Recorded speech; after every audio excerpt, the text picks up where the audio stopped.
Hi, it's Carolyn here. Before you start listening to this episode, I just wanted to let you know that I'm currently in Switzerland doing my very own and long overdue trip around the country.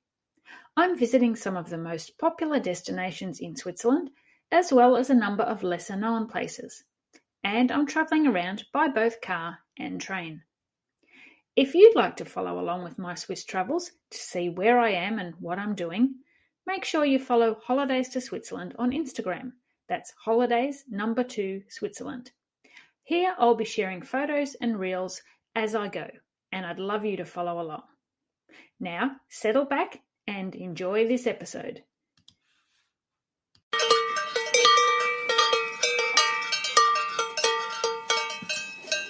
Welcome to the Holidays to Switzerland Travel Podcast. Your host is the founder of holidaysto-switzerland.com and the Switzerland Travel Planning Facebook group, Carolyn Schonnefinger. On this podcast, Carolyn will be joined by a variety of guests who share their knowledge and love of the country to help you plan your dream trip to Switzerland. Welcome to episode 36. If you're a cheese lover, you're going to love this episode. Today, I'm joined by Nadia Nadif, the US brand manager for cheeses from Switzerland, who is going to tell us all about Swiss cheese and what makes it so special. But before we hear from Nadia, I wanted to share a few fun facts about Swiss cheese with you. Almost half of all the milk supplied by dairy farmers in Switzerland is used for cheese. Sabrin's AOP is said to be the only cheese from Switzerland that can be enjoyed in 3 different ways. After 18 months of aging, it can be planed into thin rolls. After 24 months, it can be broken into chunks, which go perfectly on any cheese board, and it can also be grated and is a great complement to a whole range of dishes. Le Gruyere AOP is another very versatile cheese, which can be served on a cheese board or as a topping on crusty bread. It is also renowned as an essential ingredient in fondue, which you'll learn more about later in the episode. And interestingly, it takes around 400 litres of fresh, unpasteurised milk to produce just 1 35 kilogram of Le Gruyere. Welcome, Nadia. Thank you for coming onto the podcast to tell us all about the delicious Swiss cheese. Thank you, Caroline. Now, I'd like to find out a little bit more about yourself, if we can, and how you came to be representing cheeses from Switzerland. I think my accent tells a lot about myself. So I'm French. I've been living in the US for 20 years. And I've been in the cheese business for almost 20 years too, so mostly selling French cheeses. And it happened that I was, still in the food industry, but not really dealing with cheese anymore. And I thought, it would be back to cheese. So I got approached by cheeses from Switzerland in order to represent them in the US because they are looking for brand development. They needed somebody, and here I am. I've been 6 months with the company. Brand new job. Wonderful. But I'm sure you know a lot about Swiss cheese anyway, even though you've only been with the company 6 months. And Switzerland has long been known for producing excellent cheese. So what's the history behind cheese in Switzerland, and why was it such an important part of the diet in days gone by? Right. So for centuries, the main product made from curdled milk was cottage cheese. The hard cheese tradition was introduced to the Alpine regions by the Romans. The first mention of Swiss cheese was made by the Roman historian Pliny the Elder in the 1st century. So the first medieval source that mentions cheese making dates back to 1115.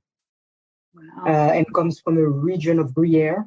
So that's the historical facts now. Mm-hmm. And starting 1273, we also hear about cheese making in the region of Emmental. So up until the early Middle Ages, the population of our region was mostly entirely self-sufficient. The Alpine valleys were inhabited only where cereal crops could grow. The Alps and the foothills had always been dominated by dairy farming. And wherever milk was produced, it had to be preserved. So it was like gold at the time. So it means that it needed to be turned into butter or into whey or into quark and cheese. So as the efficiency of the transport system improved, people were able to settle to more remote alpine valleys. This resulted in the traditional mush, M-U-S-H, mostly cabbage or crushed grains, being replaced by cheese. So cheese became the staple food at this time. So cheese was used for trading also at the time. It was used as money to pay, important for the diet. As you mentioned at the time, meat was not quite available all the time. So cheese is rich in protein, so it was good to replace meat. Cheese is also good in calcium, so good for the bones and for the teeth, and basically rich in fatty acids and omega-3, and also rich in vitamins. At the exception of vitamin C, all the vitamins are present in the cheese. Okay. Very healthy, but also used as a trading commodity, which was wonderful. Yeah. It was very, very valuable, and it was used to replace money at the time. Cheese still plays quite a large part in the Swiss diet. How much cheese does Switzerland produce every year? All right, so let's get into some figures here. So just to let you know, almost half of the milk supplied by dairy farmers is turned into cheese. So half of the milk produced is becoming cheese. Cheeses from Switzerland are renowned for its quality, its purity, and the good flavor. The production also has strict guidelines. So in terms of production, in 2020, Switzerland produced 204,000 tons of cheese. 204,000. 204,000 tons. On average, Swiss consume around 23 kilos of cheese per year. France 26, and the US 18, to give you an idea. Okay, so yeah, the US are catching up there, but 23 kilos per year for each Swiss person. Yeah, which is pretty good. So yeah. And you can't blame them because it's so tasty. It is so tasty. They're proud of their cheese, and but they're also happy to export. So almost 40% of the cheese that are produced in Switzerland are exported. Wonderful. So, many people are probably only familiar with a couple of those different cheeses that you mentioned, Emmental and Gruyere. So how many different varieties of Swiss cheese are there in total? So there's around 700 different cheeses in Switzerland. 11 of them are AOP cheeses. There's a multitude of other cheeses. I mean, from mild and creamy to strong and bold flavors. So there is something for every palate. The way cheese is produced is still the old-fashioned way, respecting the traditions and with locally sourced milk and great craftsmanship. So to give you some examples of cheeses, we're going to divide in category or in type. There are several types of cheeses. There's the extra hard cheese. Brinz AOP is a typical extra hard cheese. So the maturation depends. It's a cheese that is aged a long time, around 18 months. And to fully matured, it can be after 2 or 3 years. Hard cheeses, so we have Le Gruyère that we talked about, L'Étivas AOP, and Emmentaler AOP. Semi-hard cheeses, you can find Raclette Suisse, Raclette du Valais AOP, Appenzeller, Tilsiter, Tête de Moine AOP, Vacherin Fribourgeois, and Bündner Bergkäse. And we have some soft cheeses also in Switzerland. Basically, it's the Tonne Vaudoise and the Swiss Brie. We have also something we're very known for, the Vacherin Mont d'Or AOP. So those are basically other names of cheeses classified by type. When you mentioned their AOP, can you just explain for those listeners that aren't familiar with that term what that actually means? AOP, it's a French term meaning appellation d'origine protégée. It means designated controlled. So this appellation or this denomination is very strict or has strict requirements. For example, the milk needs to come from 20 kilometers around the farm. The way cows are raised or fed is very important. There is no sillage. There's no hormone, no GMO, nothing. Everything is natural. Mm-hmm. They stay out most of the time. So all these things are part of requirement to get the designation AOP. So AOP is a way to control the production and to have the farmers buy local. It could be a local thing. Yeah. Okay. And so, for instance, Gruyere cheese can only be produced in Gruyere or within 20 kilometres. Is that right? Yes. So you couldn't have Gruyere cheese from the Appenzell region, for instance? No. The Gruyere as a region, and there are farms in those regions, and the farms are within 20 kilometers of the dairies. They deliver milk twice a day. So it's still the old-fashioned way of doing it. So yeah, each region has its type of milk, its type of cheese, and some are protected by an AOP. Some, like raclette, are not protected. So you can have raclette from many regions in Switzerland. Okay, yeah, well that's great to know. Nadia has just mentioned the different types of cheeses you can find in Switzerland: extra hard, hard, semi-hard, and soft. So you might be wondering, what makes some cheeses hard and others soft? In simple terms, hard cheeses are those that have less than 50% moisture content. All hard cheeses start out as soft cheeses, but a number of steps are taken to reduce the moisture content. The aging period for soft cheeses can be as short as just a few weeks, whilst hard cheeses are matured up to 3 years. You can find all the details of the production process on the Cheeses from Switzerland website, cheesesfromswitzerland.com. What are some of the factors that give each cheese its own characteristics and taste? Obviously, cows they're all mainly just eating grass. So why are some cheeses have a different flavour to others?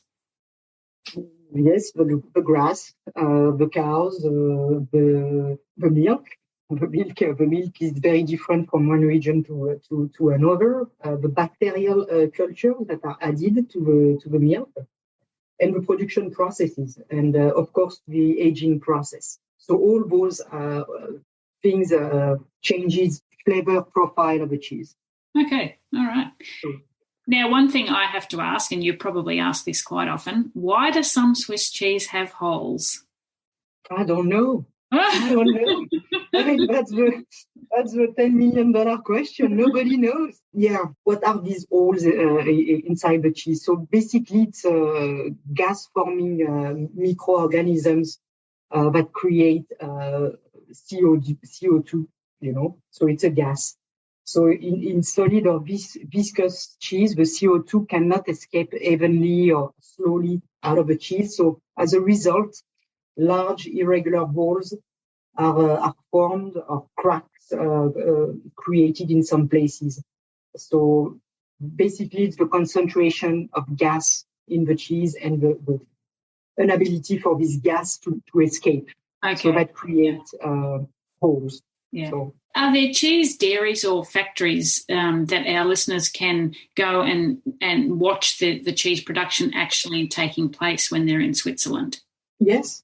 Yeah. So we have a lot of dairies, cheese dairies that you can visit depending on the region. They take you along the manufacturing process, so that's very, very educating. Mm-hmm. So basically, we have 8 show dairies in Switzerland that are greeting visitors. One in Emmental, Emmentaler, the region of Emmentaler. It's called Emmentaler Chauderie. So it's open to the public.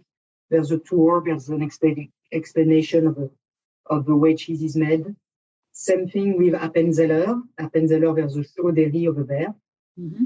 Gruyère cheese, La Maison du Gruyère, Chauderie. They also have a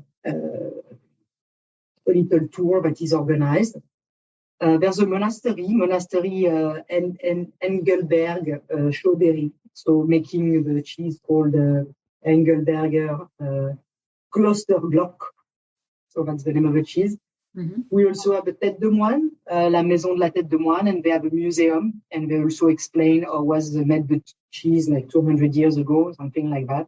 And we have a national dairy museum in the city of Kiessen. So it's an historical cheese kitchen that shows the cheese production conditions from 200 years ago or more. Okay, yeah. So there's plenty of opportunities, and I'm sure there are small, family-run dairies too that that people can go and purchase their local cheese from. For sure, but those are more like organized tours, or organized showing. But yeah, you can go and knock at the door of a small dairy and buy some cheese. It's no problem. Yeah. Yeah. I know when I've been in Switzerland before, I've often, if you're wandering through a small village, you'll see out at the mailbox, there's a little kind of a special cabinet or a special refrigerator that has some of the farmer's own cheese in it, and you can purchase it direct from there, and it's such a wonderful experience.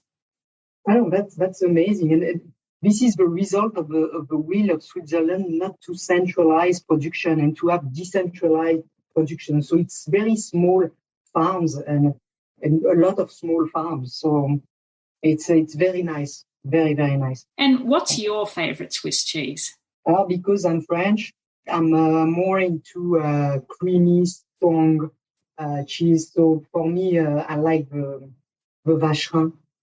Mont d'Or. It's very flavorful. You can eat it hot or you can eat it cold. And when speaking of hot cheese, fondue is a very popular Swiss cheese dish, and you also mentioned before raclette as well, which is another dish that people will see on many menus when they're visiting Switzerland.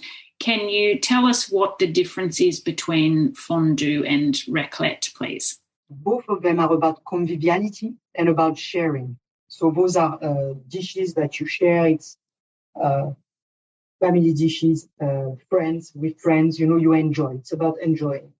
So what is the difference between a fondue and a raclette?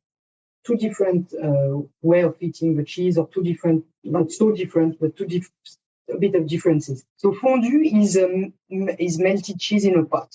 So you have skinny forks, and you dip. You have a piece of bread that you put at the end of a fork, and you dip the fork with a piece of bread in the pot, and you eat it. So you can use potatoes, you can eat meat, you can use meat also, and dip the meat inside the common pot. Everybody's sharing the same pot.